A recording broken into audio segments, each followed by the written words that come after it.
My parents laughed at my baby's funeral and said they'd at least avoid babysitting, but when I played the recording, their perfect life began to crumble. I accidentally recorded my parents laughing at my baby's funeral. "She's being dramatic," my mother whispered, not knowing her words were being preserved forever. The baby wasn't even a year old. 5 days, that's how long my son Asa lived. 5 days they never bothered to witness. I played that recording over and over until the shock faded and something else took its place: resolve. They'd spent a lifetime teaching me to be invisible, to accept being forgotten, but they'd forgotten something important themselves. The quietest person in the room is the one who hears everything. And sometimes she decides to let everyone else listen too. The coffin was too small to hold the weight of my world. That's all I could think as I stood there, my fingertips grazing the polished mahogany that contained what remained of my son. Asa, 5 days old, gone before he ever really arrived. I was aware of everything in that funeral home: the artificial scent of lilies trying to mask the chemical undertones, the uncomfortable shifting of distant relatives in too tight formal wear, the hushed conversations that stopped whenever I glanced up. But most of all, I was aware of the sound that shouldn't have been there, the sound that cut through me like a blade: laughter. Muffled but unmistakable. I didn't turn around. I didn't need to. I knew exactly who it was. "She's being dramatic," my mother whispered to my father, her voice carrying just enough for me to hear. The baby wasn't even a year old. I felt my chest collapse inward, but my face remained still. I'd learned long ago not to give my mother, Lorraine Whitlow, the satisfaction of seeing me break. So I stood there, 29 years old, saying goodbye to my son while my parents whispered and snickered 3 feet behind me. The pastor placed his hand on my shoulder, mistaking my rigidity for strength. His words blurred together, something about angels and God's plan. I wanted to scream that there was no plan that should include this: a child-sized coffin, a mother broken beyond repair, grandparents who couldn't even pretend to care. Instead, I nodded at appropriate intervals, clutching the small blue teddy bear I planned to bury with Asa. 7 months earlier, the doctor had looked at me with concern, creasing her forehead. "This is a high-risk pregnancy, you'll need to be monitored closely."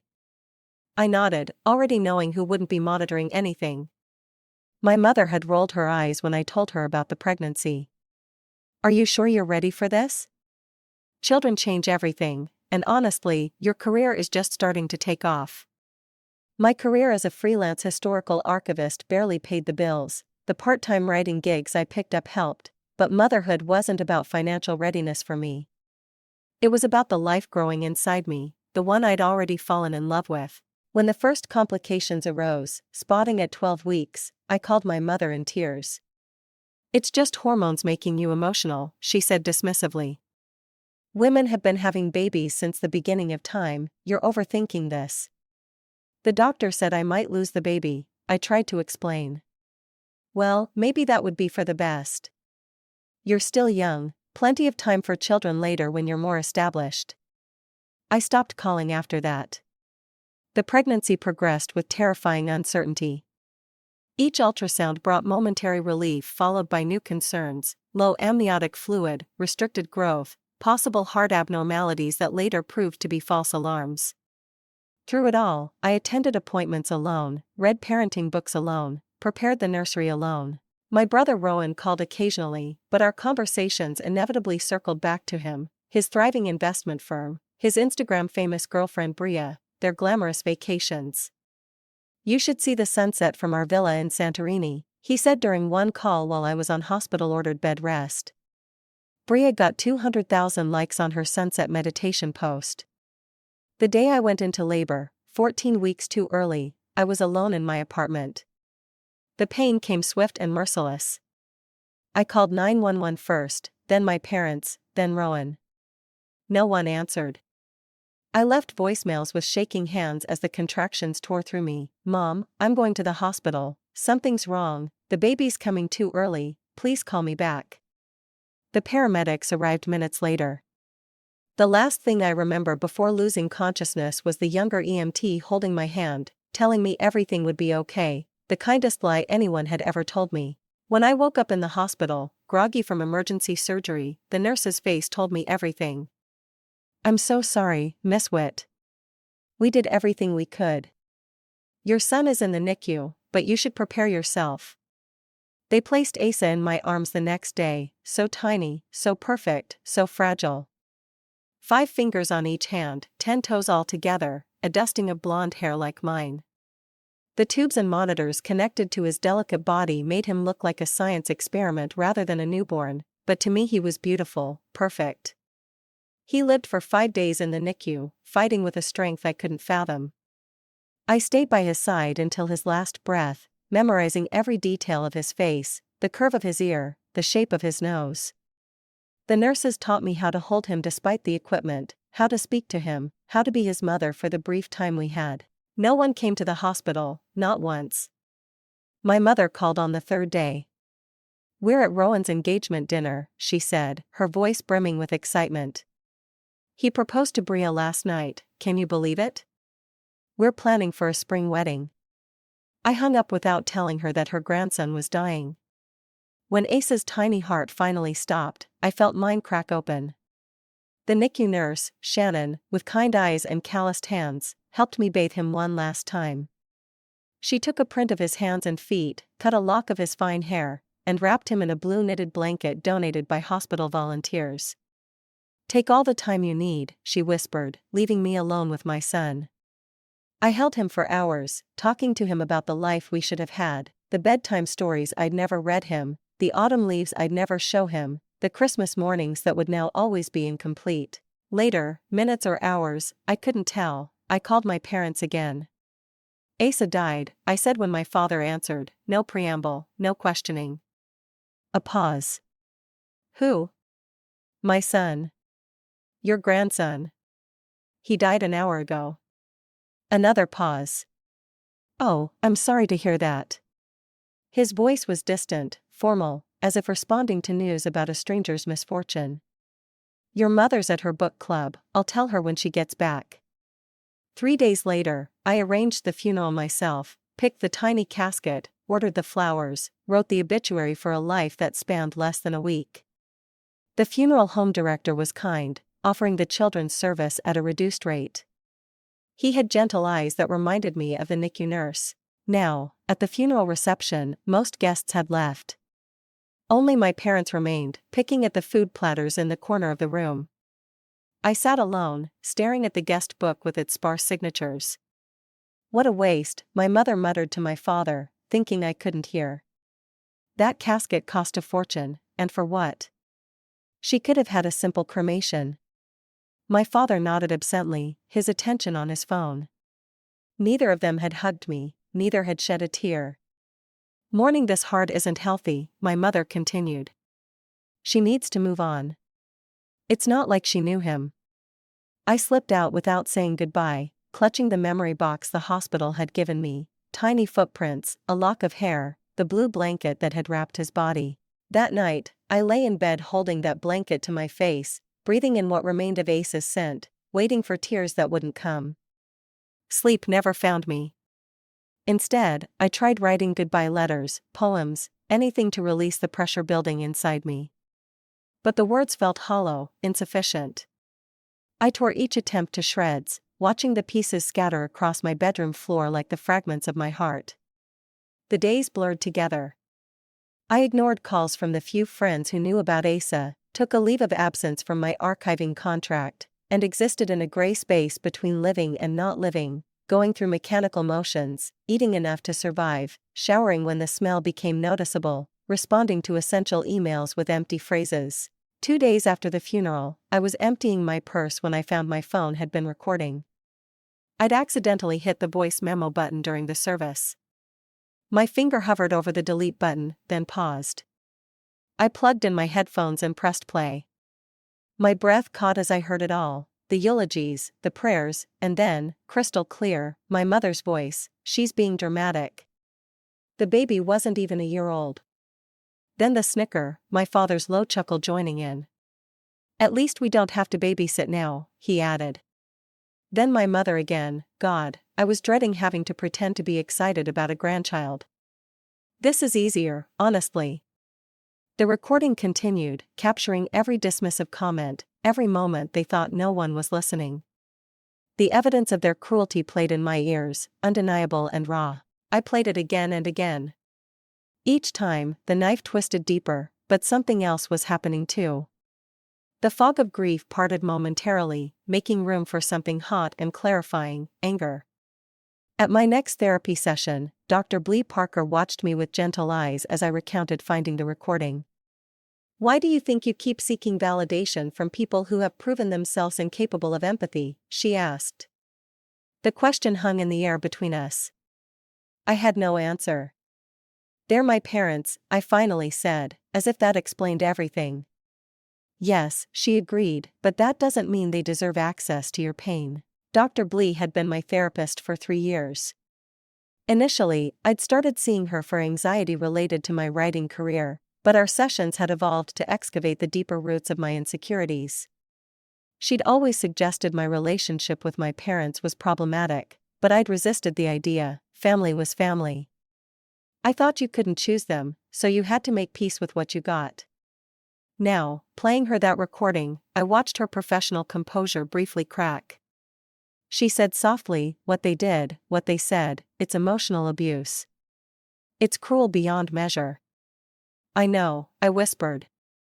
"And what do you want to do with this knowledge?" I didn't have an answer then, but as I drove home, something crystallized in my mind. I didn't have to accept their version of reality anymore. I had proof that I wasn't crazy, wasn't overreacting, wasn't too sensitive. I went home and played the recording once more. Their laughter, once devastating, now sounded different to my ears, smaller, pathetic. I saved the file to my computer and named it Truth. I didn't know what I would do with it yet, but for the first time since losing Asa, I felt certain of something. I wasn't crazy. I wasn't overreacting. And I wasn't alone with my grief anymore. Now I had proof. 3 weeks after the funeral, I showed up at my parents' Victorian-style home in the affluent part of our Vermont town. I carried a casserole dish, one they'd sent with a neighbor to the reception, washed and filled with store-bought cookies.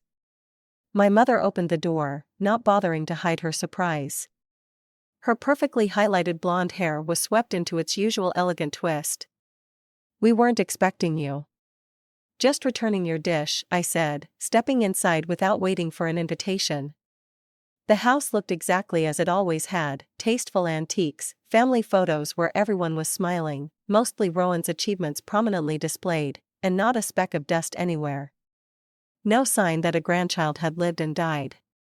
No indication that anything had disrupted their perfect narrative. My father emerged from his study, reading glasses perched on his nose. He greeted me with a nod, as if I'd just come back from a brief trip rather than burying my child. We sat in the living room with tea I didn't want. My mother talked about Rowan's engagement party, about Bria's Instagram following, about the venue they were considering. I waited for a pause, then said, "I thought maybe we could talk about the funeral." My mother's smile tightened. "Darling, dwelling on these things isn't healthy." "I'm not dwelling, I am grieving." "Let it go," she said, setting down her teacup with a decisive clink. "You're not the only one who's ever lost something." The words hit me like a physical blow: lost something, as if Asa had been a misplaced wallet or a cancelled vacation. My father cleared his throat. "Your mother's right. Life moves forward. You should consider getting back to work." "Did you even look at him?" I asked, my voice barely audible. "At the hospital, at the funeral, did you even look at your grandson's face?" My mother's expression hardened. "Of course we did. We were there, weren't we? Unlike you and Rowan got engaged." The unfairness of this comparison momentarily stole my breath. I was in the hospital with my dying child. "Well," my mother said with a tight smile, "we all have our priorities." I left 20 minutes later, the weight of unsaid words pressing against my chest. Driving home, memories flooded back, childhood moments when I realized I was different from Rowan in my parents' eyes. When I was 7, I won a spelling bee at school. My certificate hung on the refrigerator for exactly 3 days before being replaced by Rowan's soccer participation ribbon. When I was 12, I broke my arm falling from a tree in our yard, my mother was annoyed about the hospital bill while my father complained about missing an important call during the ER visit. When Rowan sprained his ankle at 14, my mother took 2 weeks off work to tend to him. Rowan was their miracle child, born after they had lost their firstborn to SIDS. He was protected, celebrated, cherished in ways I never was. I came later, an accident, as my mother had once let slip after too much wine at Christmas. We weren't planning for a third, but here you are. Here I was, never quite enough. 2 days later, I drove to my late grandmother's cottage at the edge of town. I'd inherited it a year ago but hadn't yet decided whether to sell or move in. It sat empty and waiting, filled with her belongings I hadn't had the heart to sort through before my pregnancy, and certainly not after losing Asa. The cottage was small but charming, 2 bedrooms, a kitchen with vintage appliances, a stone fireplace in the living room. My grandmother had been the only person in my family who seemed to genuinely enjoy my company. Her death had left a void that I'd hoped, foolishly perhaps, that motherhood might begin to fill. The attic was where I started, looking for distraction in the dust-covered boxes. Near the back, I found a carved wooden chest with a small lock. The key wasn't there, but the lock was flimsy with age. It took only a paperclip and some patience before it clicked open. Inside lay journals, dozens of them, dating back decades. I recognized my grandmother's handwriting in most, but one leather-bound volume caught my eye. The inscription inside read Lorraine Whitlow, 1994, the year I was born.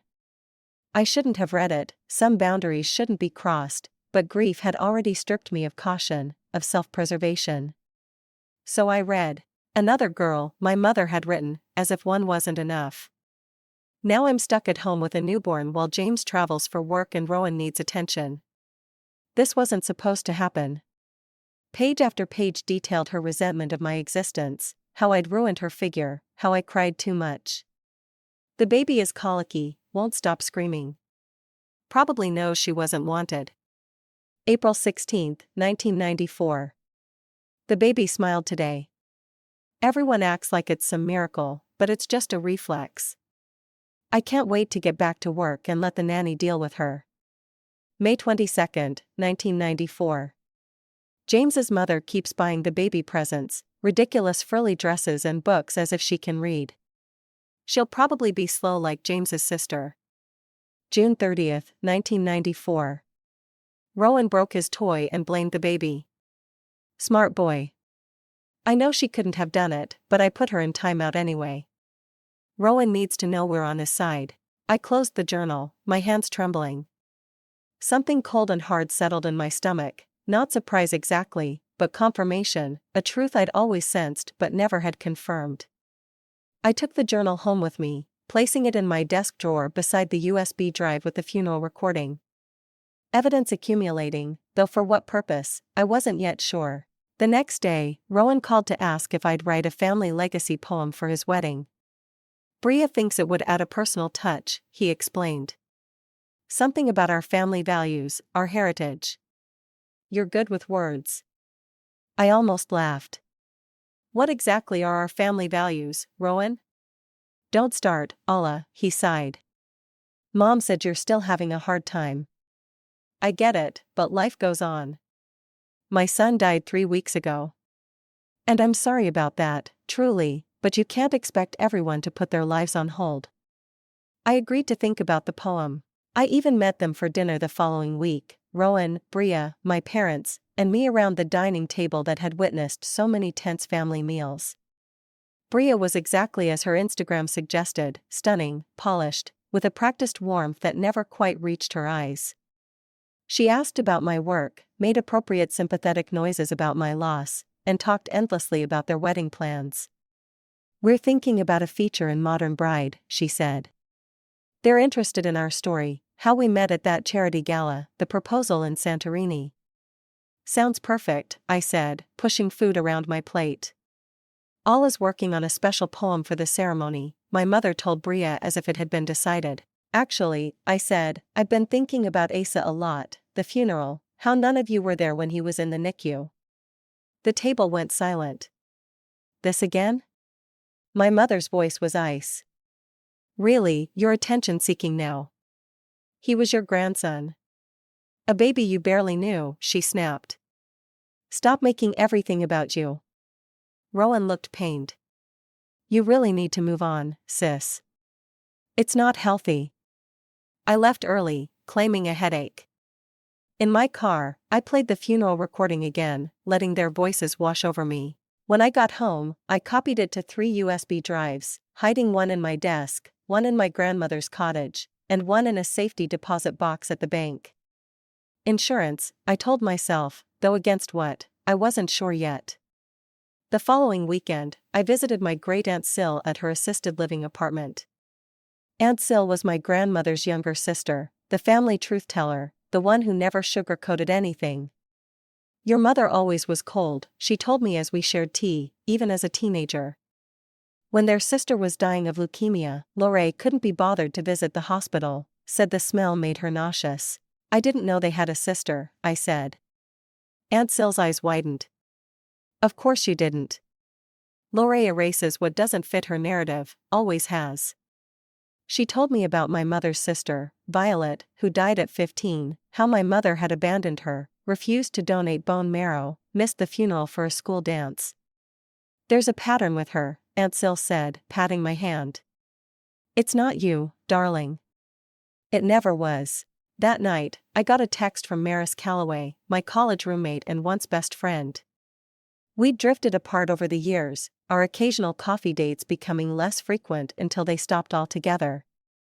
Heard about your baby, I'm so sorry. Free for lunch tomorrow? We met at a quiet cafe on the edge of town. Maris looked the same, curly red hair, freckles, eyes that missed nothing. She hugged me tight and didn't let go until I did. I should have reached out sooner, she said. Work's been crazy, we just launched a new podcast series.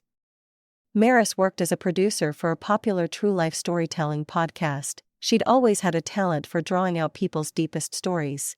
Over lunch, everything spilled out: Asa, the funeral, my parents, the recording. I played it for her, watching her expression shift from confusion to horror. Jesus, she whispered. There aren't words. I keep listening to it, I admitted. Is that sick? No, she said firmly. It's evidence, proof you're not crazy. She hesitated. Do you want this to stay private, or? She didn't finish the sentence, but I understood the implication. Maris worked with stories, powerful ones, stories that reached thousands of listeners. I don't know yet, I said honestly. After lunch, I checked my phone to find a direct message from Bria on Instagram. Can we talk privately? Coffee tomorrow. We met at a different cafe away from the center of town. Bria looked different without her usual perfect makeup and styled hair, younger, more vulnerable. I wanted to talk to you about the wedding, she began, and your family. I braced myself for a lecture about my behavior at dinner, about how I needed to be supportive of their special day. Instead, she surprised me. Rowan tried to keep you off the guest list, she said bluntly. He said you'd bring everyone down with your issues. I insisted you be included, family should be there. He's obsessed with appearances, she continued, twisting her engagement ring nervously. Everything has to look perfect for his social media, for his parents. I thought it was just ambition at first, but now. She told me how Rowan changed around his parents, more aggressive, more dismissive of her feelings, how Lorraine had suggested Bria consider a minor rhinoplasty before the wedding photos, how they pressured her to include Rowan's business associates on the guest list but tried to exclude her college friends.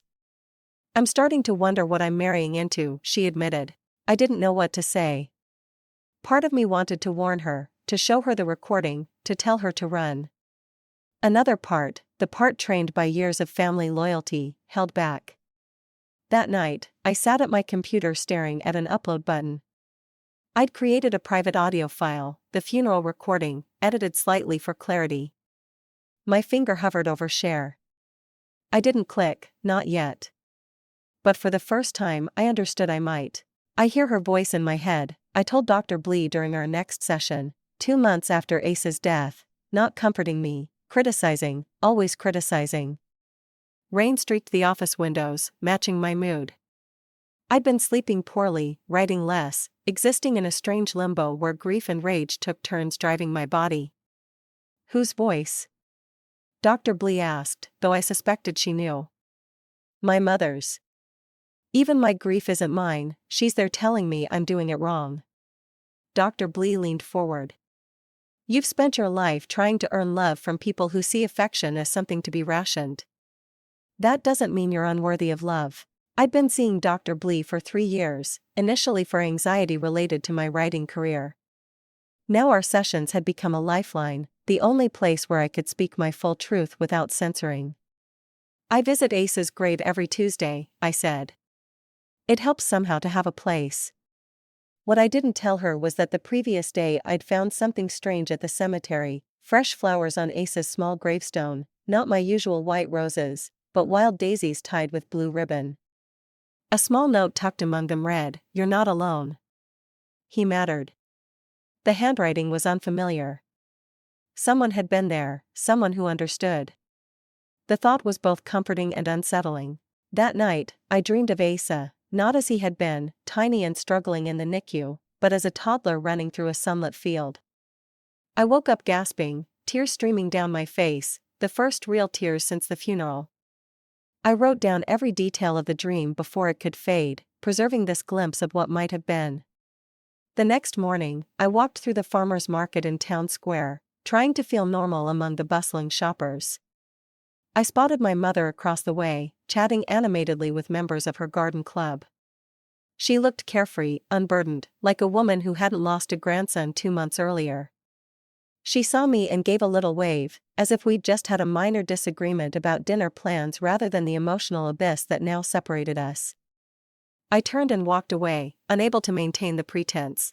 That weekend, my phone lit up with a text from my mother, "Family dinner tonight, 7 p.m., important wedding discussion." I almost declined, but curiosity won out. When I arrived, Rowan and Bria were already there along with my parents and 2 of my mother's friends from her garden club. My mother greeted me with a smile that didn't reach her eyes. "We were just discussing the wedding. We think it's time you gave a speech." I nearly choked on my water. "A speech?" "Yes, as Rowan's sister." "It's tradition," she said, "and it's time to reunite the family, don't you think? Put the past behind us." The past, as if my son were a bad investment or a failed relationship to be forgotten. "Of course," I said, surprising myself. "I'd be happy to." Later, as I helped clear dishes, Bria cornered me in the kitchen. "You don't have to do this if you don't want to," she whispered. "I want to," I said, and realized it was true, just not for the reasons my mother imagined. Back home, I opened my laptop and created a new folder, The Truth.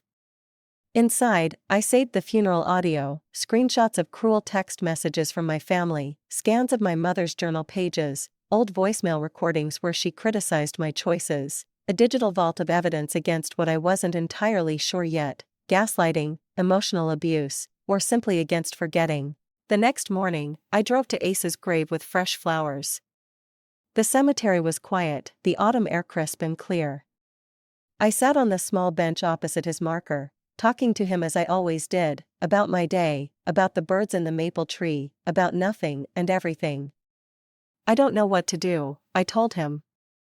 "Part of me wants to forgive them, to move on, but another part." A twig snapped behind me. I turned to see a woman standing a few yards away, mid-40s, dark hair, kind eyes. She looked embarrassed to be caught. "I'm sorry," she said. "I didn't mean to intrude." Did you leave the daisies?" She nodded.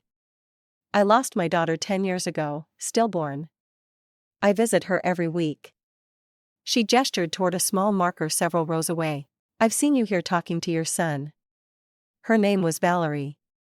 She'd endured her own family's dismissal of her grief, at least you didn't get attached, and found solace in connecting with other bereaved parents. We sat together until the sun began to set, sharing stories of our children, of the people who couldn't understand, of the strange and lonely path of parental grief. "You're not alone," she told me as we parted. He mattered. 2 days later, Bria called me, her voice tight with excitement and fear. I found something, she said, about your mother, something big. We met at a 24-hour diner outside town where no one would recognize us. Bria slid a manila envelope across the table. I was looking through old photo albums at your parents' house for the wedding video montage, she explained. I found this tucked in the back of one from the 70s. Inside was a faded newspaper clipping, "Local teen gives child for adoption." The article was brief, mentioning only that a 17-year-old girl had given birth to a baby girl and placed her for adoption through Lutheran Family Services. No names were listed, but a photo showed the building where the adoption had been processed. This was with it, Bria said, pulling out a small birth announcement card. Baby girl, 6 pounds 2 ounces. Born to Laura Bennett, June 1980. My mother's maiden name, a baby girl, 1980, 14 years before I was born. She had another child before Rowan, before any of us. Bria nodded. And she never told anyone. I asked Rowan, he had no idea. The next day, I drove to the town listed in the article, an hour away. The Lutheran Family Services building had been converted to offices, but county records were public. It took 4 hours of searching, but I found it, a birth certificate for a baby girl, mother listed as Lorraine Bennett, father unknown. A sealed adoption had followed 3 days later. I had another sister, one my mother had given away, then erased from the family history. That night, I couldn't sleep. I kept thinking about patterns, how they repeat, how they twist through generations. My mother had abandoned a baby, then resented me, then dismissed the death of her grandson, circles of rejection spiraling through time. I thought about that baby girl, now a woman in her 40s. Did she know she was adopted? Had she searched for her birth mother? Did she have any idea about the family she'd been spared from joining? I opened my laptop and began a new project. Using audio editing software, I layered sounds, the whispers from the funeral, readings from my mother's journal about Asa, the steady beep-beep of the heart monitor from his 5 days in the NICU. I added my own voice, soft and clear, speaking truth into the gaps. They told me I was too sensitive when I grieved for you. They laughed while I buried you. They erased you before they knew you. But I remember. I remember everything. The result was devastating, a spoken-word performance set to sound that told the story not just of my grief, but of generations of silence. I saved it and titled it simply Whispers. The next day, I returned to the cemetery with a purpose. I brought a small recorder, placed it on Asa's grave, and played whispers for him, my truth, his story, our connection. It felt like the most honest prayer I could offer. Valerie found me there. Listen with me. When it ended, she took my hand. What will you do with this? She asked. I don't know yet, I answered honestly, but something. Meanwhile, Bria was wrestling with her own dilemma. She called me late one night, her voice thick with tears. I don't know what to do, she said. The wedding's in 3 weeks. I love Rowan, but I see how he treats you, how your parents operate. If we have children someday. She didn't finish the sentence, she didn't need to. Whatever you decide, I told her, I'll support you, even if I marry him, even then. After we hung up, I sat on my balcony watching the stars, thinking about choices and consequences. I nearly deleted everything that night, the recordings, the journal scans, the audio piece. Part of me feared becoming what they'd always accused me of being, dramatic, attention-seeking, unstable. But then I remembered Asa's perfect fingers, his last breath against my cheek, the empty chairs at his funeral, the laughter. The next morning, I met Maris for coffee. I played her Whispers. This is powerful, she said when it ended. Devastating. Real. Too real? I asked. No such thing, she replied. The question is, what do you want to do with it? I didn't answer immediately. Instead, I told her about the adoption records, about the patterns I'd identified, about the wedding speech I'd been asked to give. I've spent my whole life trying to be heard by people who have no interest in listening, I said. Finally, maybe it's time to speak to someone else. That evening, I opened my laptop again and scheduled Whispers to be uploaded to SoundCloud, YouTube, and several podcast platforms simultaneously. The release time, 1 hour after Rowan's wedding ceremony was scheduled to begin. My finger hovered over the confirm button. This time, I clicked. As dawn broke, I felt something shift inside me, not peace exactly, but purpose. For the first time since Asa died, I knew exactly what I was going to do. And I wasn't afraid anymore. The morning of Rowan's wedding dawned bright and clear, mockingly perfect. I stood at my bedroom window, watching sunlight filter through autumn leaves, wondering if weather could ever truly match a mood. If it could, today would bring storm clouds and fierce winds, not this gentle golden light. 3 hours later, I parked at the upscale country club venue. Guests in designer dresses and tailored suits filed in, air-kissing and exclaiming over the elegance of it all. I remained in my car, listening to whispers one last time, feeling its truth vibrate in my bones. The black dress I wore wasn't the pastel blue my mother had suggested, something cheerful, she'd said, as if my grief were a fashion choice I could simply discard. Black felt honest. Black felt like armor. I entered just as the string quartet began playing. My mother spotted me immediately, her smile faltered as she took in my appearance. She excused herself from a conversation with Bria's parents and made her way toward me with practiced poise. "You're cutting it rather close," she said, her voice honey-sweet but eyes cold. "And I thought we discussed wearing something more celebratory." "This is what I had," I replied simply. She sighed as if I were a particularly difficult child. "Well, at least you're here. I'm glad you're choosing peace today." I smiled, the expression feeling foreign on my face. "I'm choosing something." The ceremony began with elaborate florals, professionally choreographed processions, and a string quartet playing a classical piece that echoed through the vaulted ceiling. Everything was Instagram perfect, exactly as Bria and my mother had planned. I sat in the third row, feeling strangely detached from it all, as if watching a movie rather than experiencing reality. Rowan stood at the altar, tall and handsome in his custom tuxedo. When Bria appeared at the end of the aisle, collective gasps rippled through the guests. She was stunning in a gown that probably cost more than my yearly income, her face a perfect mask of bridal joy. But I'd seen her the day before, twisting her engagement ring nervously, questioning everything. I wondered what decision she'd made in the hours since our last conversation. The ceremony proceeded with practiced precision. Vows were exchanged, rings presented, a unity candle lit. I watched my parents in the front row, my mother dabbing at dry eyes with a monogrammed handkerchief, my father checking his watch discreetly, a performance of perfect parenthood. At the reception, champagne flowed and photographers captured carefully arranged moments.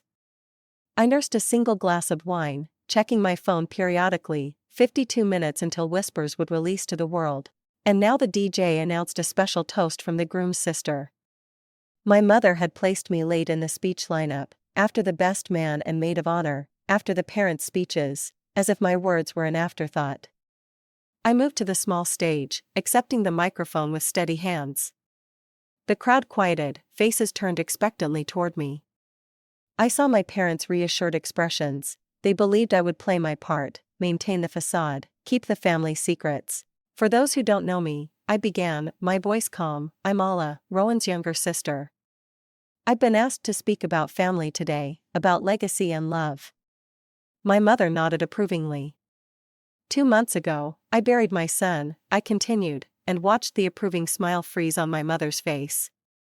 "His name was Asa. He lived for 5 days. He was beautiful and perfect, and he mattered." A nervous shuffle went through the crowd. This wasn't the light celebratory toast they expected. "I buried my son alone while some of you laughed behind my back." Gasps replaced the shuffling. My father half rose from his seat, then sank back down when heads turned his way. "I've spent my life being told my feelings were too much, my pain was inconvenient, my existence was secondary. I believed it for a long time." I pulled my phone from my pocket, held it to the microphone, and played a brief clip, my mother's voice, clear and cruel, "She's being dramatic. The baby wasn't even a year old." Then my father's chuckle, then more. The room went completely silent. I saw Bria's mother cover her mouth in shock. An elderly aunt closed her eyes as if in pain.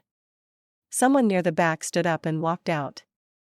"This is what family has meant in our house," I said, putting my phone away. "Appearance over truth, image over empathy, performance over love." I looked directly at Bria, whose eyes were wide and shining with tears. "I hope your definition of family will be different." With that, I stepped away from the microphone. As I moved toward the exit, the room erupted in murmurs and uncomfortable shuffling. My mother stood frozen, her face drained of color. My father stared at his plate. And then my phone buzzed in my hand, the notification I'd been waiting for. Whispers had gone live, uploading simultaneously to multiple platforms. By the time I reached my car, it would be spreading across the internet, reaching strangers who might understand what my own family never had. I was halfway to the door when a voice called out, "Wait."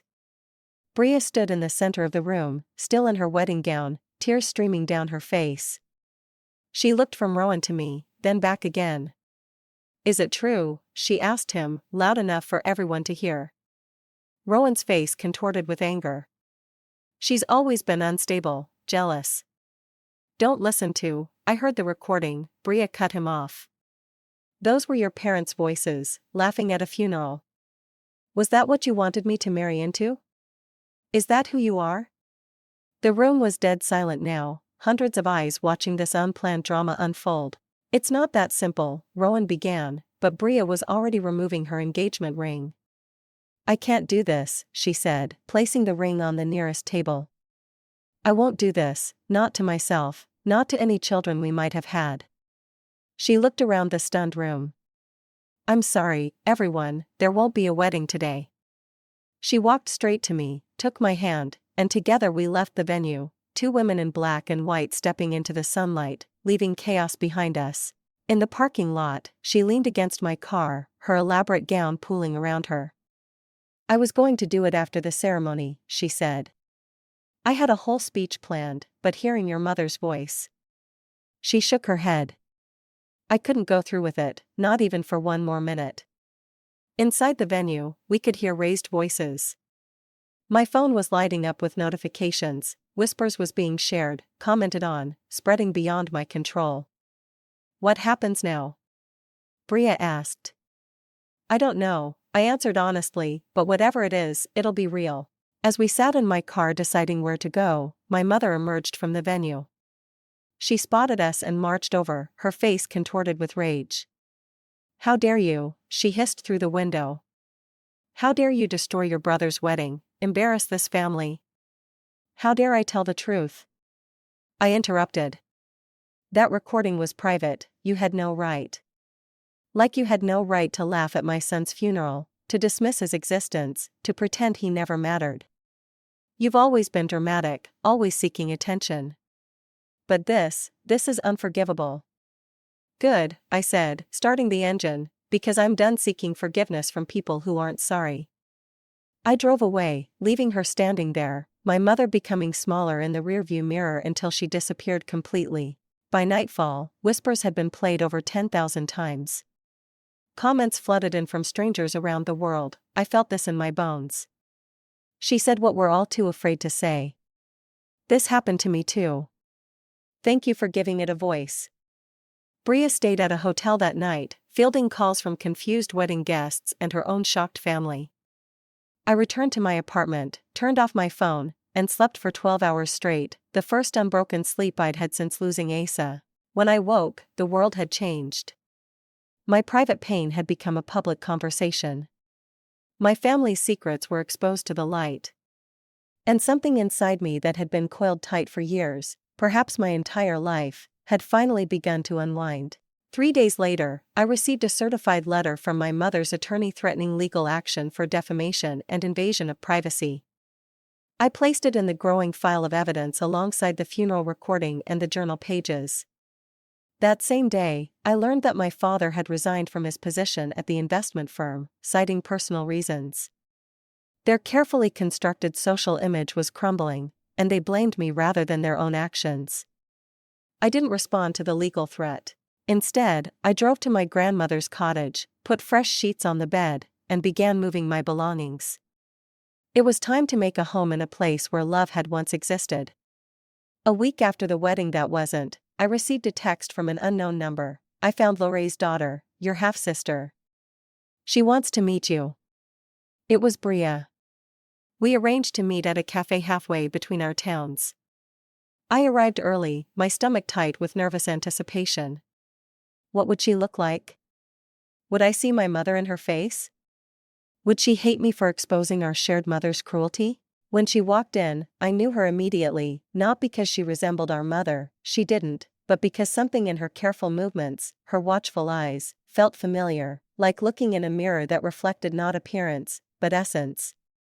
Her name was Jennifer, though she went by Jen. She was 42, a nurse practitioner, married with 2 teenage sons. She'd known she was adopted since childhood but had only found Lorraine's identity 3 years ago through a DNA testing service. I reached out to her once, Jen told me, stirring her coffee absently. She denied everything, said I must be mistaken, threatened legal action if I contacted her again. That sounds like her, I said. I saw your audio piece, she continued. Someone sent it to me, they knew I'd been searching for my birth family. It was intense. I'm sorry if it caused you pain. No, she said quickly. It was clarifying. All these years I wondered what kind of woman gives up her child, then refuses to even acknowledge her existence decades later. Now I know it wasn't about me at all. We talked for hours, comparing notes on our lives, the parallels and divergences. She'd had loving adoptive parents who supported her completely. I'd had biological parents who'd seen me as an inconvenience. We'd both become caregivers in different ways, she through nursing, me through my brief, intense motherhood of Asa. We didn't hug when we parted, we weren't ready for that, but we exchanged numbers and a promise to stay in touch. As I walked away, I felt lighter somehow, not healed. I didn't think I'd ever fully heal from losing Asa, but less alone. There were connections in the world I hadn't known existed. Truth had power beyond what I'd imagined. I drove to the cemetery before heading home, placing fresh flowers on Asa's grave. I did something big, I told him. Something that scared me, but I think it was right. The setting sun cast long shadows across the small marker. I touched the cool stone bearing his name and knew with sudden certainty that I'd done what any mother would do, protected my child's memory, insisted on his importance, refused to let him be erased. I walked away barefoot, my dress shoes dangling from one hand, Asa's blanket folded in my bag, a flash drive containing everything in my pocket. The grass was cool beneath my feet, the earth solid. For the first time since the funeral, I felt grounded in reality, however painful, however broken, the truth had been spoken. What came next would be built on that foundation. For 2 weeks following the wedding disaster, my family went completely silent, no calls, no texts, no legal threats beyond that initial letter. It was as if they'd vanished, or perhaps as if I had been erased from the family narrative just as they'd tried to erase Asa. Whispers continued to spread. Maris featured it on her podcast, providing context and a platform for discussion about family trauma and disenfranchised grief. My inbox filled with messages from strangers sharing their own stories of dismissal and invalidation. I was both overwhelmed and strangely comforted by this chorus of voices. All these years I'd thought I was alone in my experience, that there was something wrong with me rather than with how I'd been treated. My father resigned from his position at the investment firm where he'd worked for 20 years. A colleague who'd attended the wedding had shared the recording with their board of directors. They'd asked him to step down quietly, concerned about association with someone who'd laugh at an infant's funeral. The consequences seemed to radiate outward like ripples in a pond. My mother's garden club asked her to take a sabbatical from leadership. Invitations to charity galas stopped arriving. Their carefully cultivated social status, the thing they'd valued above all else, was crumbling. I felt no satisfaction in this, only a quiet certainty that truth, once spoken, has a power of its own. 3 weeks after the wedding, I received a letter from Aunt Sil, not an email or a text, an actual handwritten letter on pale blue stationery. You burned the house down, she wrote. Good. Now build your own. The letter continued with memories of my grandmother, how she'd stood up to family pressure, carved her own path, found joy despite disappointment. Aunt Sil included a small key with no explanation of what it might open. That weekend, I drove to the cottage and searched carefully through my grandmother's belongings. In her bedroom closet, behind a stack of photo albums, I found a small lockbox. The key fit perfectly. Inside was a collection of items that made little sense at first: a silver baby rattle, a faded photograph of a young woman I didn't recognize, a deed to a small piece of property in Maine, and an envelope containing $10,000 in cash with a note that simply read, "For Allah, when she's ready to begin again." My grandmother had known, perhaps not the specifics, but she'd understood enough to leave me an escape route, a foundation for whatever might come next. The following day, I received an email from a grief advocacy organization called Remember Them. They'd heard whispers and wanted me to speak at their annual conference about the impact of dismissed grief, particularly in relation to infant loss. My first instinct was to decline. I wasn't a public speaker, I wasn't an expert, I was just a woman who'd lost her child and found her voice in the aftermath. But something about their request resonated. If my story could help others feel less alone, less crazy, more validated, wasn't that worth the discomfort of speaking publicly? I accepted tentatively, agreeing to a preliminary phone call to discuss the details. That evening, my phone lit up with Rowan's name, the first contact from my family since the wedding. I let it go to voicemail, then listened with a strange detachment. "You ruined everything." His voice was low, angry at first: the wedding, Mom and Dad's reputation, my relationship with Bria. There was a pause, then a sound I'd never heard from my brother before, a sob, broken and raw. "I don't even know who we are anymore. Everything I thought about our family was a lie." I didn't call him back. I wasn't ready for that conversation, wasn't sure I'd ever be. His pain was real, but so was mine. His awakening to our family's dysfunction didn't erase years of complicity.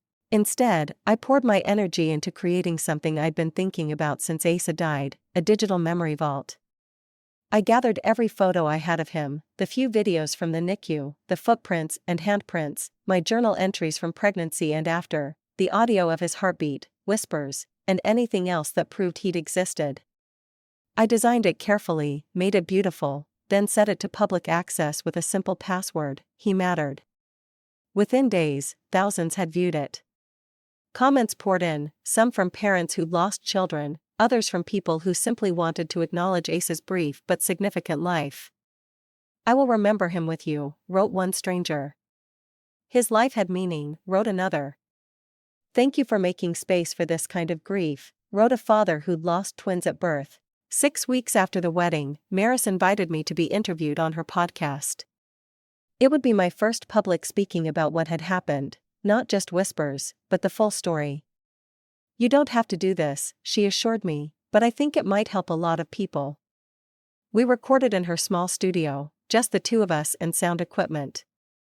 I spoke for nearly 2 hours about Asa, about the funeral, about generations of family dysfunction, about finding my voice in grief. "I don't see myself as a victim anymore," I said toward the end.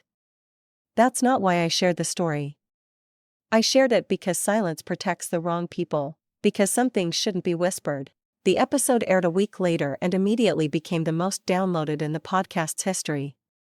My inbox flooded again, this time with messages not just of commiseration but of action, people confronting their own family systems, refusing to accept dismissal, honoring their own grief.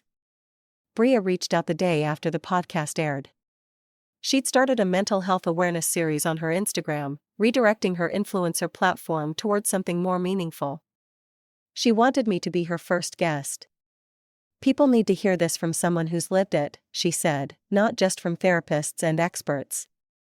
I agreed, surprising myself. The quiet archivist who'd once hidden in history's shadows was stepping into the light, not despite her pain, but because of it. The interview went viral, reaching far beyond Bria's usual audience.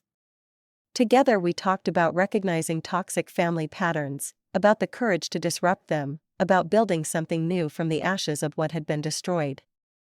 2 months after the wedding, I received formal notice that my mother was suing me for defamation. She claimed the recording had been doctored, that I'd misrepresented their words at the funeral, that I was mentally unstable due to grief. My lawyer, recommended by one of Remember Them's board members, was confident. Truth is an absolute defense against defamation, she said, and you have the unedited recording. The lawsuit proceeded nonetheless, dragging on for weeks. Each filing revealed more of my mother's desperation to control the narrative, to regain what she'd lost. But the legal process had an unexpected effect. It made public even more evidence of the family dysfunction. Court documents were reported on by local media. More people heard the recording, more light shone on what had long been hidden. In the end, my mother lost not just the lawsuit but whatever remained of her carefully constructed social facade. The judge's ruling was clear: one cannot defame oneself with one's own recorded words. The day the case was dismissed, I received an unexpected package at the cottage. No return address, just my name in unfamiliar handwriting. Inside was a carved wooden angel small enough to hold in my palm, with Ace's name delicately etched on the base. The note read simply, "He mattered. And so do you." I placed the angel on my windowsill where morning light would touch it first, a reminder that even in the darkest stories, moments of unexpected grace appear. That night, I sat on the cottage porch watching fireflies appear in the gathering dusk. My phone buzzed with new messages, interview requests, speaking invitations, a book proposal from a small publishing house. The world wanted more of my story, more of my voice. But for that moment, I set the phone aside and simply breathed. The air smelled of pine and distant rain. Somewhere in the woods, an owl called. I thought of Asa, of the life he might have had, of all the moments we'd lost. Then I thought of what had been found in the aftermath: truth, purpose, connection with others who understood, not replacement for what was lost, but meaning nonetheless. I whispered his name into the darkness, not as a goodbye, but as a promise. I would carry him forward into whatever came next. Spring came to Vermont in fits and starts, snow melting to reveal tender green shoots, then freezing again, then thawing once more. The cycle felt familiar, this dance of destruction and renewal.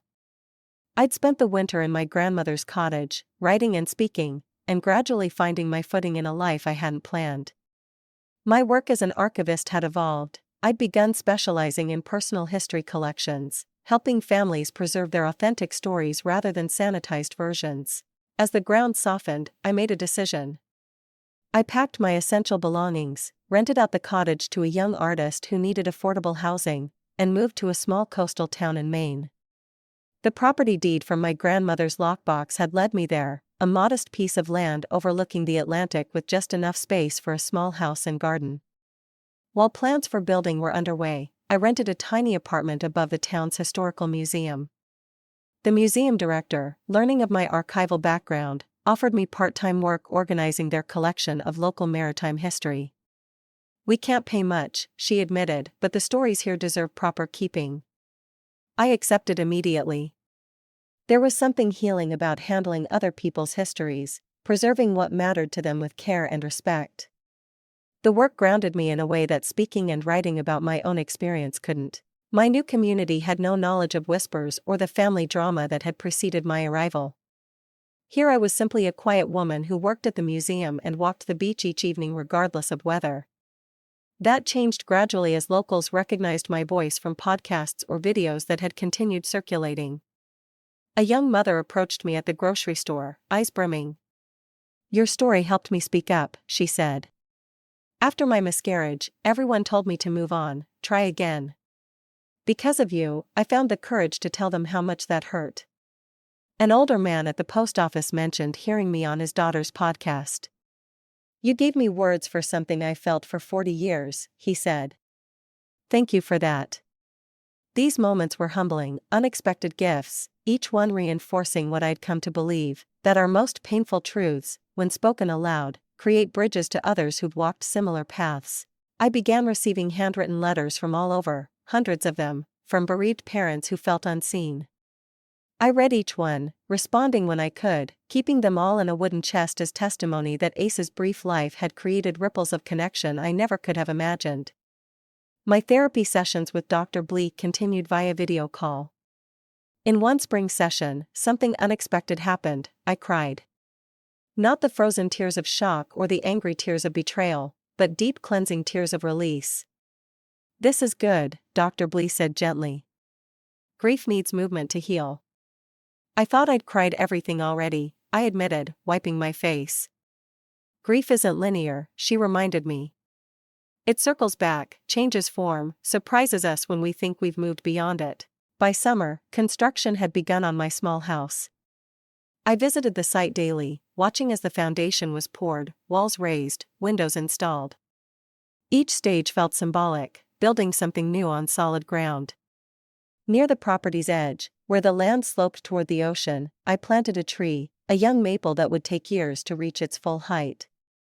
At its base, I placed a small stone marker etched with Ace's name and the dates of his brief life. This is your place, I told him as I patted soil around the sapling's roots. Where you can grow with me. In July, Jen, my half-sister, came to visit.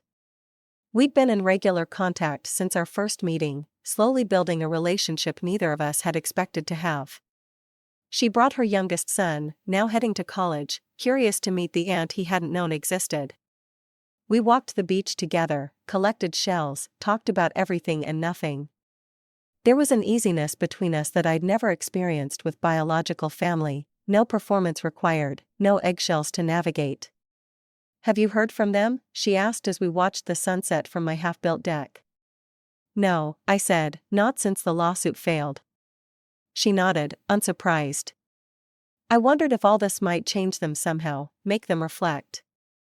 I think some people are too invested in their version of reality to ever question it, I said, even when confronted with proof. A week after Jen's visit, I received a final email from Rowan. It was brief, his tone subdued. I'm moving to Seattle, he wrote, starting over where no one knows me. I hope one day I can be more than our parents' son. He ended with, I understand if you don't reply. Just wanted you to know. I didn't respond, not out of anger, but because I had nothing to offer him yet. Perhaps someday, but healing couldn't be rushed for the sake of others' timelines. In August, I received an unexpected video call from Bria.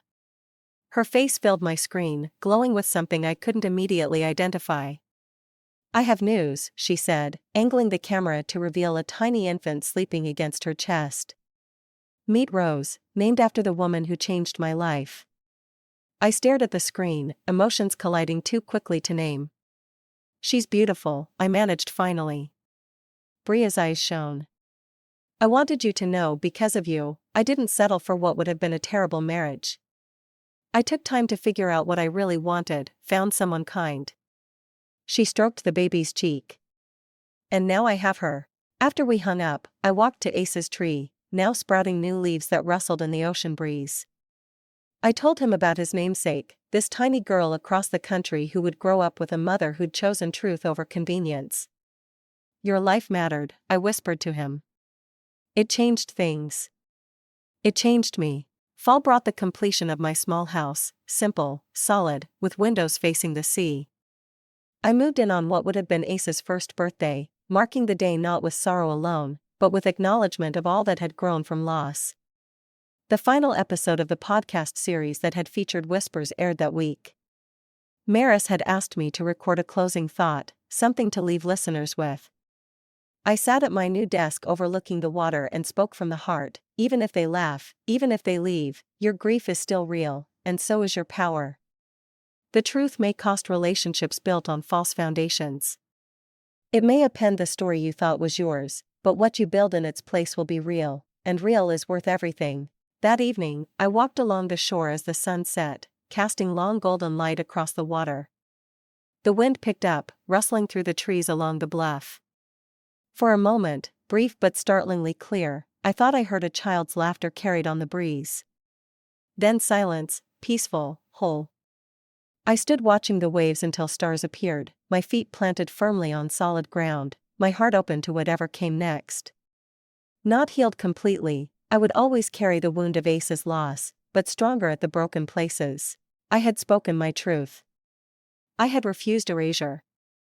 I had honored my son's brief, precious life, and in doing so, I had finally, truly found my own. What would you risk to have your truth finally heard?